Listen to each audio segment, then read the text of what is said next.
Heather, a podcast listener, writes in to ask this. Pastor John, I know there have been episodes about God ordaining evil. Yes, episodes 104 and 204. And also one about whether God heals all of our diseases, episode 254. But what I would like to know is this. Does God ordain all sickness, as in, does God cause all sicknesses to happen? Before I give a yes or a no, I need to make something clear that may not be clear in Heather's mind. I don't know, maybe it is, but it's hugely important, and so I need to say it before I give the answer. In any answer, yes or no, we need to take into account that God's causation is not simple. That is, it happens with multiple levels of secondary causes in between him or his direct causing and the effect. And I'll give 4 examples. I think I can think of 4. 1,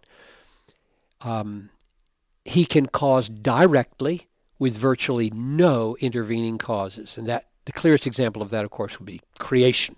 He's created out of nothing. He didn't use anything to create. Nothing came between his word and the thing that came into being.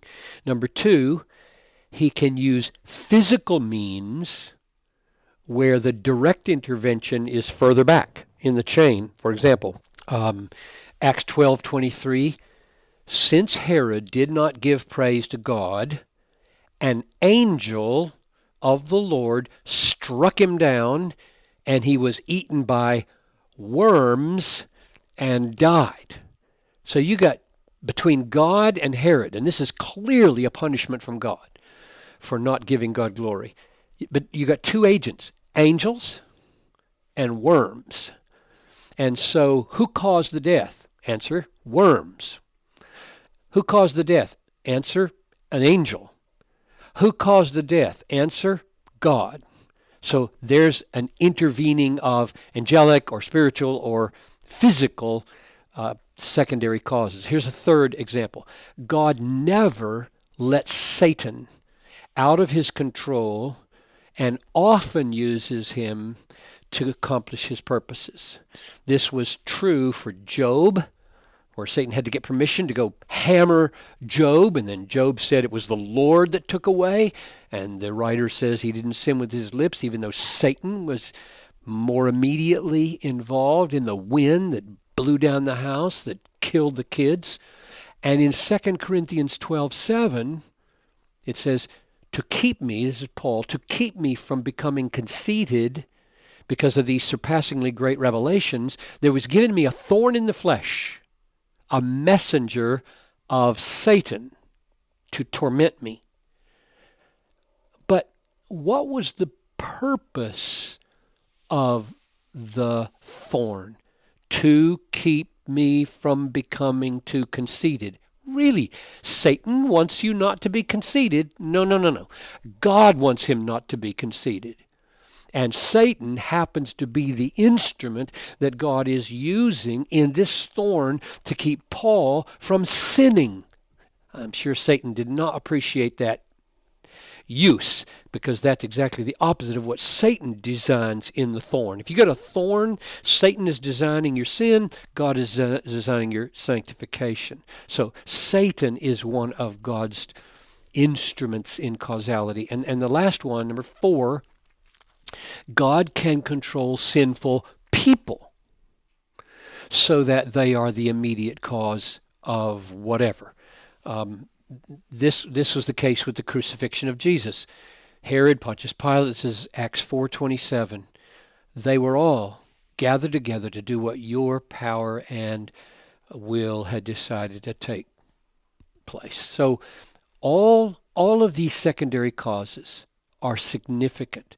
The fact that God is the ultimate or the decisive cause does not make them, these secondary causes, insignificant. For example, the fact that nicotine causes lung cancer means we can fight cancer by not smoking. Or take the human instrument. Some dad may set a terrible example for his kid in smoking. Or some friend has a terrible influence on you and mocks you because you're not smoking, and so because of his influence you smoke. So now you got nicotine, and you've got a dad, or you've got an influential friend, and you can fight cancer by not smoking the nicotine and not hanging out with that friend. And if you do those two things, you're not fighting God, even though God is the one who will finally control whether you get cancer or not. So to say that there are secondary causes is very significant, because we can fight those causes. I think it's totally right for millions of dollars to be invested in looking for a cure for HIV/AIDS or cancer or malaria or polio or leukemia or anything like that, because those are immediate. There are immediate physical causes probably behind each of those, and to fight those secondary causes does not mean we're fighting God. God can override or submit to that, and he would not be jeopardized in his sovereignty at all. So my answer to Heather's question is yes. Ultimately, God does, to use her words, cause all sickness to happen. But it might be a very distant cause, or it might be a more immediate cause, and those intervening causes are all relevant.